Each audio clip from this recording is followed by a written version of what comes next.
Hey, this is Zach Log the Great, and I am here tonight with my friend Nate The only one of his name. and my friend Travis. Hello, everyone. And we are getting together tonight to talk about the end of Thomas Babington's poem Horatius at the Bridge, stanzas 59 through 70. Before we get to that, as usual, I wanted to mention, if you like my work, if you'd like to support what I do, you can go to subscribestar.com/zachlog-the-great and sign up to support me there. Also, not as usual, I wanted to mention one more thing. I am working on writing a story. I don't know if it's going to be long enough to really be a book, because I haven't done this before, and I don't know how long this story is going to turn out. But I am working on writing a story. I am posting parts of it as I go on a blog. It is tentatively titled "The Mayor of Christ Mountain," and if you're interested, you can find that at zachlog.wordpress.com at the moment. And I'm trying to post a mini chapter each Wednesday is my current plan. So if you're all interested in that, you can check out what I have there so far. Now, having said that, like I said, that's not what we're talking about tonight. Tonight we are talking about Horatius at the Bridge, and Nate has volunteered to finish reading the poem for us. So I'm going to get that up on our screen, and then we will continue our conversation. So where are we? Screen share.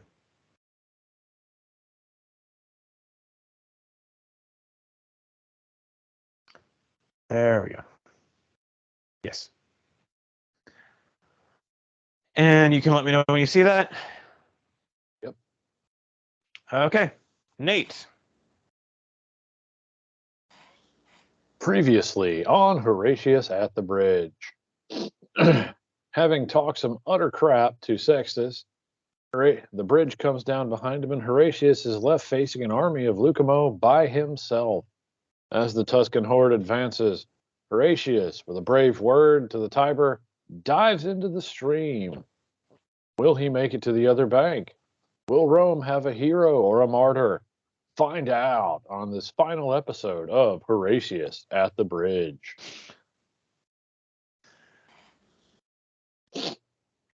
O Tiber, Father Tiber, to whom the Romans pray, a Roman's life, a Roman's arms, take thou in charge this day.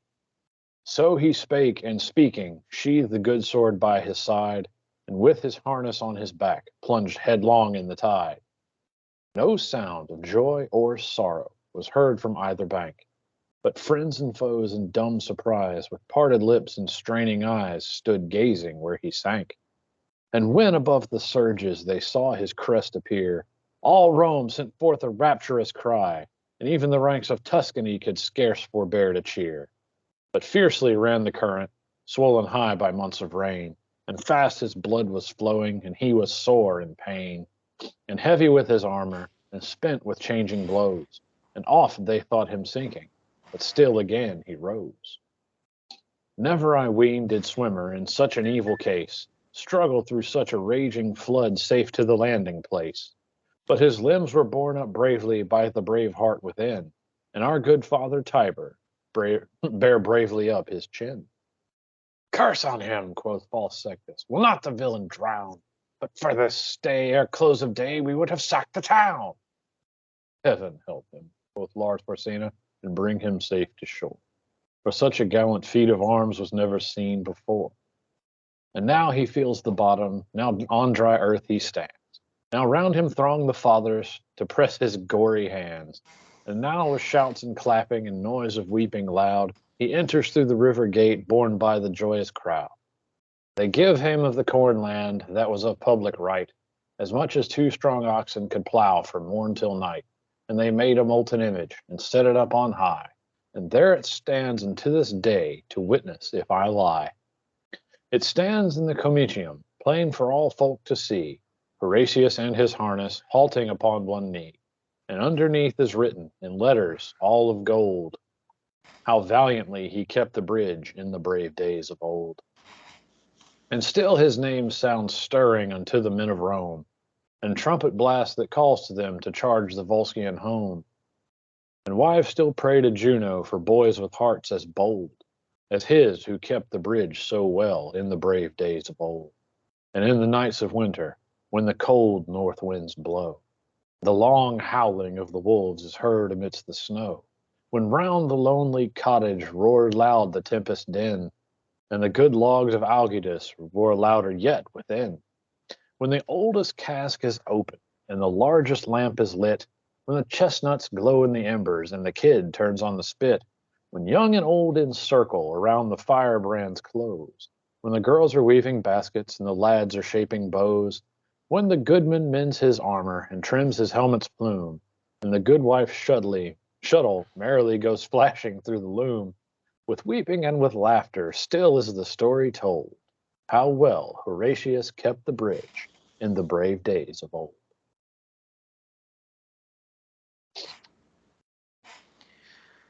Okay. All right. Thank you, Nate. So, Travis, would you like to start us off with your thoughts on the Sure. end of Horatius at the bridge? Yes. Well, I could go back and talk about the action, but it's pretty self-explanatory. The thing that I found most interesting in this final section is how it kind of ties to the beginning of the poem. Like, we sort of end at the home and hearth. You know, everyone's around the fire and weaving baskets and shaping bows, and things are good, and they're reflecting on this story of old. And at the beginning of the poem, instead of it being Rome's hearth side that we were at, we were kind of getting a look at the hearth side of all the different regions of the Etruscan army as the call went out to send them to war. So I think it's an interesting setup for a poem that you start out by the sort of at the hearth side of the enemy, and then you end the poem sort of at the hearth side of the heroes and telling the hero's story. So that was the one thought that I had that kind of stuck out to me that I thought was a little odd in some ways. It's not necessarily how we would set a story up today, you know, in terms of if you were writing a screenplay or something, probably. But it's interesting. Yeah, and it's well, and you know, like I said, I actually went back and listened to our very first discussion on this just a couple of days ago, because I was like, you know what, we've been talking about this for a while, and I've probably forgotten some of it. And you know, one thing I said back then, you know, the very first section, it's talking about it's largely talking about oh Lord, I lost his name.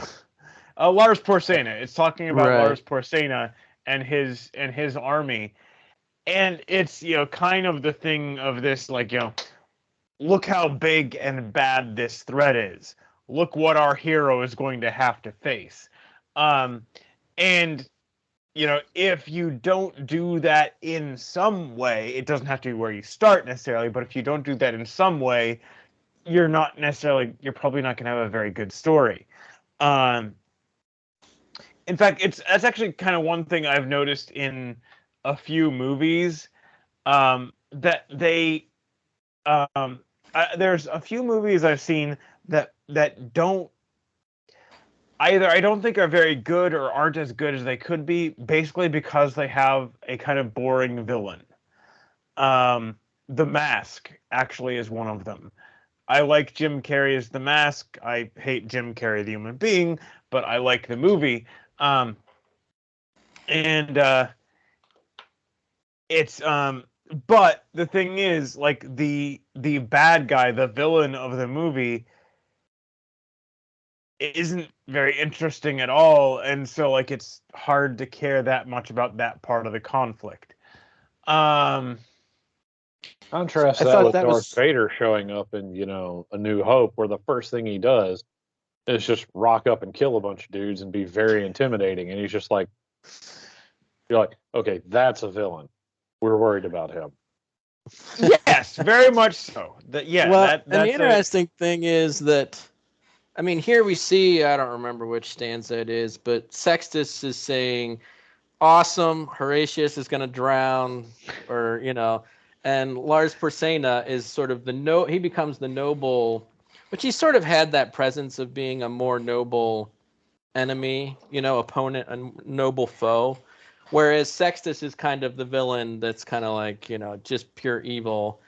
Although I had to try to remember, does he even really tell the story of Sextus in here? Or did we look at that in another scenario that we learned that story from watching YouTube or something? No, this poem basically assumes about Sextus and who he is and what he's done. Right. So it only kind of obliquely refers to the inciting incident of this whole, catastrophe. But yeah, Lars Porsena, to the extent, you see his personality in this poem, it's very much like honorable enemy. Like, he's Sextus, the Tarquin family are not good, but he's not doing this because he thinks they're good people. He's doing this because basically he's fulfilling promises. Fulfilling promises is a good thing to do, and it's like kind of the interesting problem of when you have two moral obligations that are kind of tearing at each other. Fulfilling promises is a good thing to do. Aiding a terrible man is a bad thing to do. But if you made promises beforehand, Watch out who you. But I mean, that makes me kind of think of General Lee. In the Civil War, he had competing interests, from what I understand, but ultimately went for the South and his family. So, but anyhow. Let's see. Nate, how about you? What are your what are your thoughts on the closing here? It ends well, if not surprisingly. It's, oh, good, he made it. And it's like, that was a hard swim, but he made it. Good. Okay. Right. And then it's, all right, and Rome was nice after that. Yeah, it's like, they hold him up as an example of what a good Roman should be. And I'm like, okay, that's good. It has a very folktale sort of ending. It's like, this guy was brave and strong and he lived and he's a hero. Historically, we don't know what happened to him, but I like this ending. It's not just, he went into the Tiber and for the heroic tale, you need him to live.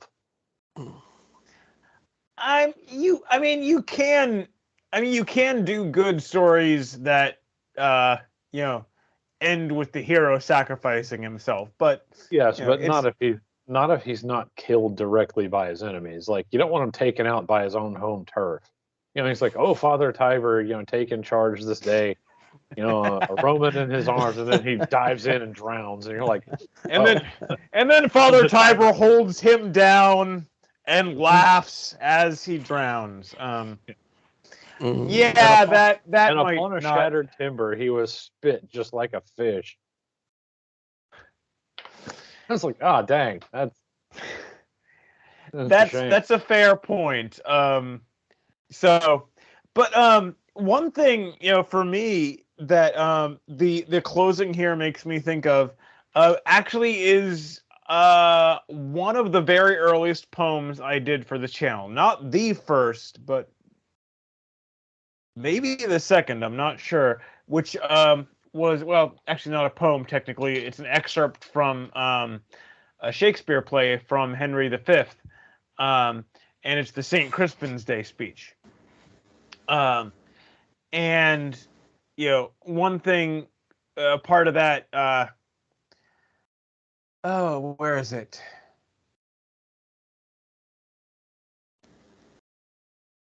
Oh, I had it. Arg! I'm sorry. Oh, here it is. This story shall the good man teach his son, and Crispin Crispian shall ne'er go by from this day to the ending of the world. But we in it shall be remembered. We few, we happy few, we band of brothers. And there's this idea, this story is going to be told. This tale is going to be carried on. And, they're talking about the same thing at the end of Horatius. And by the way, it is, like 2,500, at least 2,200. I think it may be 2,500 years later. We're still talking about that. Not a lot of people have or will ever have that privilege. But there's during the era of the Roman Republic, probably up through a lot of the Roman Empire, little Roman boys and girls, well, maybe not girls, I'm not sure, but little Roman boys definitely. Now, by the way, I'm talking about Romans, not like people who happen to be born in Rome or people who were made Roman citizens. I'm talking about the people of Rome. Little boys would be taught this story. They would be told, this is how we became who we are. These are the people who came before us. By the way, kid, this is what you have to live up to. This is your people. This is the greatness of your past and the challenge to carry it on. And that is good and proper in the way things should be done. In America, go ahead. I was going to say, this guy's like Roman George Washington, It's like, right. hey, yeah, he was, it's like he was mighty and upright, and, he saved us whenever, the overwhelming power came after us to help us, become who we could end up being. It's like, and without this guy, there's none of all of this. Yeah, and it appears to me that this is largely not how things are done in America today. We're not told these stories. We're not these things aren't handed on to kids, or not in remotely the same way. And it's like, okay, what is the point of history education if I, as a young man in American schools, never heard the name Alvin York, never heard the name Audie Murphy? Like, what are you doing in these history classes if you don't talk about those guys ever? Weak soil makes weak roots. Weak roots make weak people. Yeah. So what were the two names you mentioned? Alvin York and Audie Murphy. Oh boy. Alvin York was a hard-drinking, hard-fighting hillbilly from the Appalachians who fell in love with a young woman, and she wouldn't have him. He's like, "What are you talking about? I'm like the best dude around." She was like, "You're a heathen." And so essentially he turned his life around. He started going to church. He came to true faith. And then World War I happened, and I think he volunteered. I don't think he was drafted, but I may be wrong about that. No, actually, okay. I could have the story wrong, but as far as I understand it, he was drafted. He wanted to be a conscientious objector, because they wouldn't let him because they're like, no, you're like everyone from 100 miles says you're the toughest, best shot. the most man within 100 miles of where you're from, you're going in the army. And so, they bring all these people to debate, basically trying to convince him to take up arms. And he was like, no, I don't want to. I don't want to go fight and kill and do all these things. And finally, I forget if it was a chaplain or what it was, but he quoted him a scripture that says that, if the watchman sees the threat coming and he draws his sword and slays the aggressor, then the blood is not on his hands. But if he allows the aggressor to go unchecked, all the blood that they shed is on the hands of the watchman. He doesn't raise the alarm. He doesn't fight. He just lets it go by. And so he's like, okay, it's a soldier's duty to fight. I'll fight. And my God, did that man fight. He basically shows up, he's on the battlefield. He's leading some men. They see a German, a German patrol line or something coming at him. And he's like, okay, everybody get out. And he takes his rifle and he starts shooting. And he shoots the Germans from the back of the line to the front. And so till the point where the last German's like, this is weird. But he never turns around to realize that everyone behind him is already dead. And so Alvin caps it. Then they manage to roll up the line. He ends up capturing practically single-handed like 200 and something Germans. Like he rolls up a whole company of Germans, various machine gun positions and whatever, and just walks them out. And he'd become a humble man, and so he runs up. He's marching all these POWs back to back to his lines, and he's coming up with this huge mass of dudes, and this commanding officer walks out. He's like, "Oh my God, York, did you capture the whole German army?" He's like, "No, sir, only 219 of them." And Audie Murphy is the most decorated American soldier of all time. He was an amazing small man. Big and all Proof that what was his war? World War II. He has actually a book. I listened to the audiobook a couple years ago. It's To Hell and Back. It's worth looking up. A song of the same title, which is dope. But he had to enlist numerous times. So they kept telling him, "No, you're too small. You'll never make it." But eventually, they finally let him in, and he went to war like he just couldn't wait to be there. He won medals from 3 or 4 different countries. He's a Medal of Honor recipient. Notably, he climbed on a burning tank destroyer and used the machine gun to shoot up a bunch of Germans while the thing is on fire. So it could explode at any moment, but he needed the machine gun. Just hell of a man. Unfortunately, came home with undiagnosed PTSD, got addicted to sleeping pills. I think he OD'd. I thought he died in a plane crash. Maybe he did. I know the sleeping pills part is right, but hold on a minute. Research on the fly. Audie Murphy. But, while he's looking that up, I'm going to reiterate the point I made earlier. Like I said, I would bet my life that little Roman boys for hundreds of years after were told this story. And were told, this is your people. This is where you come from.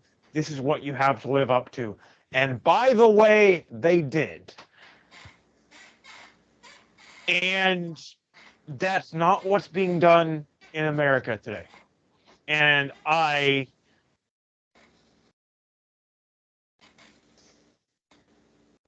think some very, very bad people have something to answer for in that. And I'm not going to go further. No Fed posting. So, anyway, That's my thoughts for the moment. Someone else take over here for a second. Did you say you found how he died, Nate? Yeah, plane crash. It was a plane crash. Yeah. But yeah, he starred in a movie about himself. Like he starred in the movie about Audie Murphy, so it was like a autobiopic. Mm-hmm. And that was pretty interesting. I said he did most of his fighting in Italy. But like I said, it's incredible, man. I mean, I guess that's the thing, is that they've made it where the good stories you have to go and get. You know, you don't get to grow up with, you know, with heroes anymore. Like you don't get to learn about how, you know, George Washington was so feared by the Iroquois in the French and Indian War that like they called him the destroyer of towns. Like, you know, like if this guy gets mad, he's going to come rip up your village. Maybe don't screw with Washington. You know, you don't get to hear about guys like Hammer and Hank Elrod, who was a pilot who's a Marine pilot at the Battle of Wake Island, and who, you know, destroyed a ship with a 100-pound bomb, and that's like not a thing that should ever happen, but he managed it. You know, you don't hear about guys like that. You know, just all these amazing people. You know, oh gosh, you don't get to hear about John Boyd. You know who John Boyd is? I do not. Yeah. He essentially won us the Cold War because he made sure that the ground war that the Soviets wanted could never be won, because America would always have air superiority. He was the leader of the so-called fighter mafia. He had a heavy hand in designing the F-15, and his baby was the F-16. And neither of those planes were, I said, the F-15's never been beaten in air-to-air combat. The F-16 is so good that it is extremely difficult to beat, and there's going to be a ton of them. So it's kind of like the Russians are like, well, we could send a lot of pretty good planes. We could send a lot of very good planes. But then the F-15 is like, I will crush all of you. And the F-16 is like, I'm just as good as any one of you, and there are 5,000 of me. So yeah, John Boyd, he helped to turn American fighter design from designing stupid crap that barely worked into, you know, the lethal machine that it is today. I mean, like, he's amazing, and no one knows who he is. He created an entire new paradigm of fighter design and piloting that basically is like, no, stop. Don't worry about how high you can fly. Don't worry about how fast you are, how far you can go. Where is your plane effective at? It's energy maneuverability theory. And he made it up. He taught himself calculus, physics, and engineering so he could know how planes work. The man's amazing. And he's unknown. Of course, he was an asshole, but Most geniuses are. like this guy comes off as being heavily spurgy, but an amazing man. Died alone in obscurity. But he's buried in Arlington somewhere. But if I ever end up back at Arlington, I'm gonna have to go visit him. Be like, hey, bud, we haven't all forgotten you. I mean, just John Paul Jones. Why do we know who that man is? I'll tell you why. Because he took a ramshackle piece of crap boat and went to attack Britain by sea. I mean, come on. He also was kind of a jerk. You do what you do. Great men aren't always nice men. In fact, often aren't. But yeah, I mean, I remember growing up hearing about, like, you know, just heroes and folk tales, you know. these stories that embody the sort of the spirit of the nation, you know, Pecos Bill and Paul Bunyan, all these guys, you know, John Henry, you know, these are, and most times literally larger than life figures, but they each are, you know, they're like animated by the spirit of America. You know, it's like Pecos Bill is untamable, unstoppable. He's good natured, but incredibly deadly and strong. You know, Paul Bunyan is literally a giant in the forest. He can tame the land. You know, John Henry is this engine of work and strength and just down to earth honesty, and more than a little bit of pride. And so just all these things go together, and you know, you can weave all these threads of characters together to make America. And if you look, you can find people that are practically that. You can find a person who is a large part of match for this folklore. And then, you know, so you grow up thinking America is pretty daggum great. My people have a heritage that is beautiful. Sure, it's got spots on it. Everyone's does.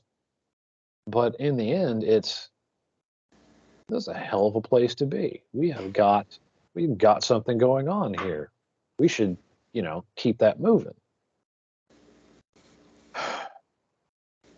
But no, now we get to learn about, you know, God, George Washington was a bad guy. He had slaves. So literally everyone else, but okay. Like, you know, oh no, Thomas Jefferson was this and that, whatever, you know. Says it wasn't as simple as, you know, we wanted to be free from the British. It was all this political stuff, and people were way more selfish. I mean, sure. Is it all about the vaunted ideals? No, there's always going to be some ulterior motive going on, but it doesn't change that these men lived and died by their honor and principles, and that they sacrificed a lot, you know, to do something that they thought needed doing, and they braved great danger. I mean, if the revolution had gone the other way, all of those men would have died, and many of them did anyway. Just our history is beautiful. Everyone's history has heroes, and everyone should know the heroes that come in their history. And so, yeah, Sean, I'm with you, man. You know, there are names that we should know that we don't. There are stories we should know that we don't. And the reason we don't is because, you know, they put iron in your bones. You know, they help you to stand up, and you're like, oh, man, you know, I really don't want to fess up to this. I screwed up, and I don't want anybody to know. But if I don't say something, it's going to become a much bigger problem for somebody else. But they don't have to know that I'm the reason they have that problem. I just want to be a little shabby and a little lazy and a bit of a coward today. But then you think back and you're like, but okay, fine. I'm going to tell them about this cherry tree real quick. You know? Well, and that's a related thing. Actually, I have a video about that. A large part of the reason that we tell stories, a large part of the reason that we share stories, is it's, in my opinion, one of the main ways we learn morality. We learn morals by seeing stories of people doing good and bad things, and this person is bad because he did this. This person is, you know, King Ahab of, was it Ahab or Ahaz? Or were there, anyway, but King Ahab, you know, was a terrible king because he gave over his Israel to the worship of idols. And after he did that, all these horrible things happened. Definitely children, and even after children, a lot of, you know, adults don't tend to think in terms of abstract moral principles. Maybe we should. Maybe we should all be high-minded philosophers, but we're not. And, you know, since we don't tend to think in terms of, abstract moral principles, but everyone can admire the story of a hero who sacrificed himself to protect the innocent. Everyone can admire the story of, someone who did what was right, even in the face of, pain and adversity, and say, I should be like that guy. And everyone can look at the story of a, burial, Lord of the Rings, like, Grima Wormtongue, this slimy little traitor who, um, sold out his people and who, poisoned, his leader with words of, despair and pointlessness. Everyone can look at that and say, like, no, I don't want to be like that. Because I don't want to be like that, what am I not going to do? I'm not going to despair. Like, everyone can do that, and that is the way we, learn a lot of our morality, which is why, by the way, what stories you listen to matter a lot. And if you listen to stories written by bad people, they're going to be trying to teach you evil ideas. And you have to, like, that's what the Bible means, in my opinion, when it tells you to guard your heart. Anyway. But to use our phrase to get back to the poem. One thing I like is in this case, we've just been going on about what we think the value of the poem is. That too. But to get more directly back to the poem itself, one thing I like in the last stanza of this is also, this kind of picture of this family gathering around for this story. And in the nights of winter, when the cold north winds blow and the long howling of the wolves are heard amidst the snow, and the good logs of Algidus, a forest where the Romans would get firewood. And you see these people gathering around a fire, and like they're like, "Hey, get out the really good stuff, because it's a cold night out. We need something good to drink. Hey, do we got those chestnuts? Yeah, get those roasting." And just this picture of this family coming together, and not only being together but also doing practical, useful things, and they're sharing a story. And that's a really beautiful picture, in that there. And also, like I said, it doesn't hurt that they're sharing a story of, courage and, self-sacrifice. That, and a story of the greatness of their people. That's a great thing. That's a nice part of it as well. And it reminds me of times hanging out with my family, at various things where we all get together. We talk about just different stuff and things that have gone on, and our life experiences together, and like that kind of homey feeling is also something that I'm sad most people don't get to have. I mean, sure, we're not cracking open the oldest cask of wine. We're sort of generally pulling up the the sweatiest Dr. Pepper, but it's the same idea. Frying up some fish, but honestly, I think that without, that sort of environment of just calm togetherness, it's difficult to propagate these kind of stories and morals because, everywhere else is too loud. It's too distracting. It is much more difficult to learn a deep truth and to reinforce a bond whenever it's, just a bunch of strangers.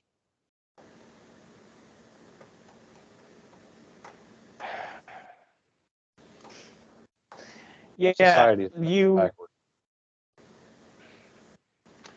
Yeah, you definitely need the that time and that space of close association with people you can relax around.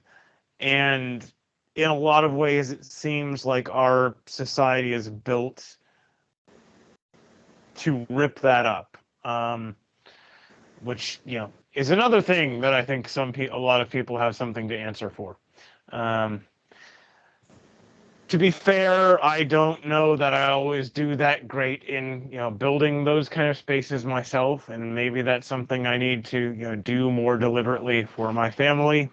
But yeah.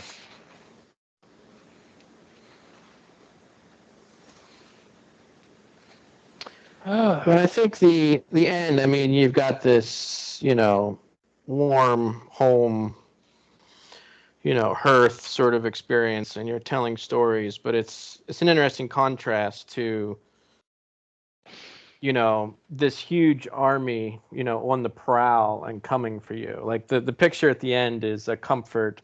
Horatius won the day, and now we're living in comfort.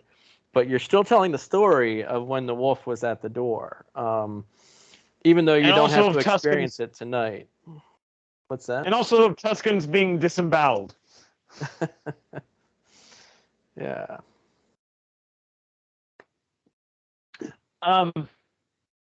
It also is kind of funny, from this section, and we referenced this a little bit before, curse on him, quoth false Sextus, will not the villain drown? And like, he doesn't say it, but like, you kind of picture Lars Porsena next to him just like smacking him across the face. Heaven help him and bring him safe to shore. Like, this is the point where Lars Porsena is like, wow, I backed the wrong horse. Yeah. Yeah, he's kind of like,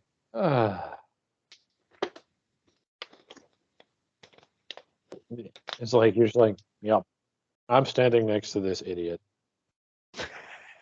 Awesome. It actually reminds me a little bit of the story of I don't remember his actual name, the Red Baron, and I don't have his actual name off the top of my head. Manfred von Richthofen. Yeah, what he said. And when he died, I believe he was actually shot down, and died over enemy held territory. And the enemy, was it French? I believe it was French. Yeah, but they actually gave him a funeral of honor. And they because they're like, he was a fantastic fighter, and he was doing what he was doing what he felt he ought to for his country. This is a man who deserves honor, even though he was our enemy. And it's a very weird thing, because like, it seems to me like there's a kind of nobility that like shows up, that is only like pulled out of humans in times like war. And it's like, I don't know that it's worth that price, but like, I don't know how else you see that kind of thing, and that's worth something. So, and Sextus doesn't have it. I kind of think it is worth the price, just because that's something we can't afford to lose in our societies. Now, I mean, should we try and manufacture wars to see these things? No. But at the same time, I guess it's one of the, I don't want to say redeeming features of war, but it's one of the better products. that actually reminds me a little bit of I don't know if either of you have read any of the books by Fred Soberhagen. No. And he has a set of stories set like thousands of years in the future, and humanity is is a space has colonized all these planets and like as a spacefaring race, and they eventually run up against these things. They're called berserkers, and they're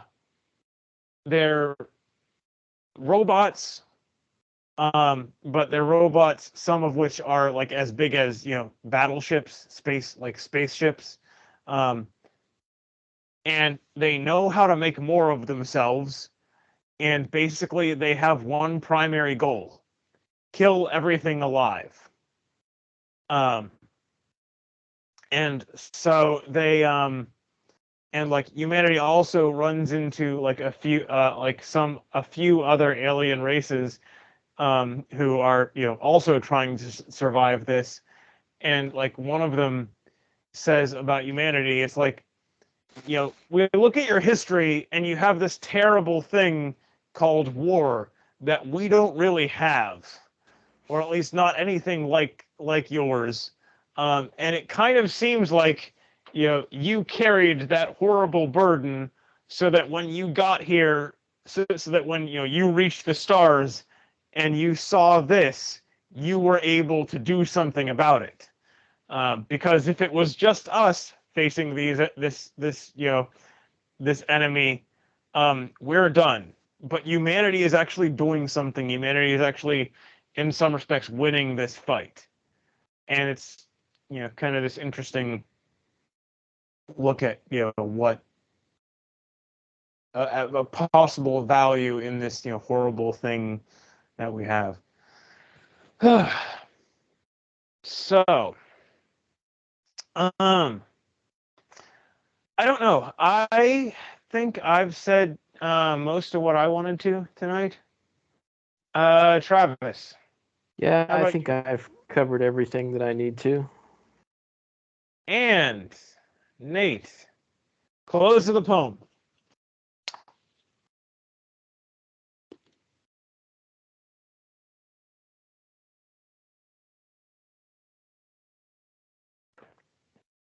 If you haven't, go out and not going to assume you're even Americans, all of you. Some of you are. Good job. But if you're not, go become one. You can do it.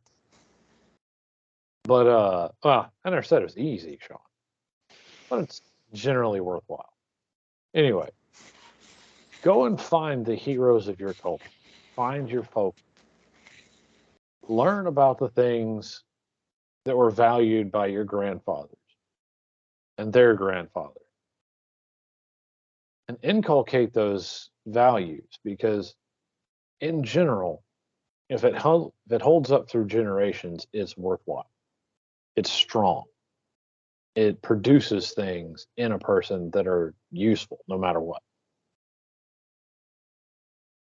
And you're going to find, in general, that those things are service and courage and honesty and wisdom. And so, however you come by them, get them. Proverbs tells us about wisdom as being, more valuable than rubies. It's a greater treasure than pearls. And courage is a lot the same way. It's one of those things that you have to build slowly over time. You can't just count on, oh, well, I'll be brave when the moment comes, if you've never been brave before. And that's physical courage. Am I going to do the thing that hurts? And that's also moral courage. Am I going to do the thing that is going to get me in trouble? Am I going to go against the easy, go against the grain, not take the easy way out? Am I going to stand up and probably get slapped down over something that is just important?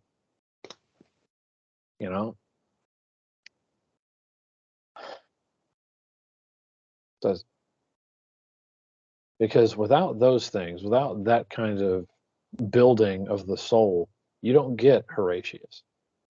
You know, you don't even get Lars Porsena, who's at least honorable, if on the wrong side. You end up with a society made out of Sextus, and, well, you see how that's going to go. Okay. Well, thank you both for joining me and working our way through this worthwhile but long poem. And to everyone watching, thank you for joining us, and God be with you.